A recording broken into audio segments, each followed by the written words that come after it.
In Antarctica, a team of scientists was drilling deep into the ice when the ground suddenly cracked, swallowing equipment. Jason nearly fell into the hole, but Jack and Frank saved him. Jack bravely jumped across a widening crack to retrieve samples, but the ice gave way beneath him. Using his axe, he barely held on, and his friends pulled him to safety. The collapsing ice foreshadowed the disaster to come. A few days later, Jack attended the UN conference on global warming in New Delhi. He warned world leaders that Earth was heading into a new ice age if humans didn't stop using fossil fuels. Politicians dismissed his warnings, calling them exaggerated and costly. Outside, snow fell in a city where it had never appeared before, causing panic and protests demanding action on climate change. After the conference, Jack met Terry, a scientist from NOAA. Together, they analyzed data and discovered drastic drops in ocean temperatures. Meanwhile, Japan experienced massive hailstorms, and Hurricane Noni hit the US unexpectedly, killing many. Jack's son Sam was on a plane to New York with his friends Brian and Laura. The plane hit turbulence, but they survived. Outside, birds and animals behaved strangely, sensing the disaster.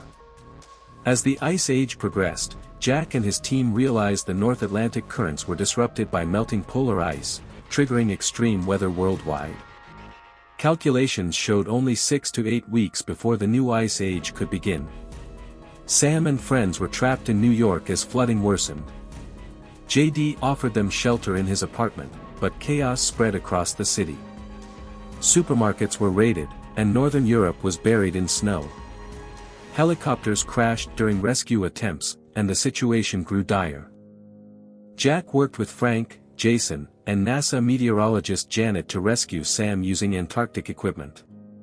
They faced blocked roads and freezing conditions, traveling on foot with snowshoes tied to a rope. Frank sacrificed himself to save the others. Meanwhile, Lucy, Jack's wife, helped patients in Washington despite limited resources. In New York, survivors in the library adapted to freezing temperatures, burning books for warmth and rationing food. Many ignored warnings and left the library, risking their lives. The disaster reminded everyone of nature's power and the need to act responsibly. Humanity survived but learned that preparation, cooperation, and respect for the planet were essential for a safer future. Jack, his family, and friends reunited, thankful to have survived. The icy city was a stark reminder of the consequences of climate change, but hope remained as people began rebuilding and planning for a better future. Thanks for watching. Make sure to subscribe and turn on notifications so you don't miss more exciting movie recaps like this.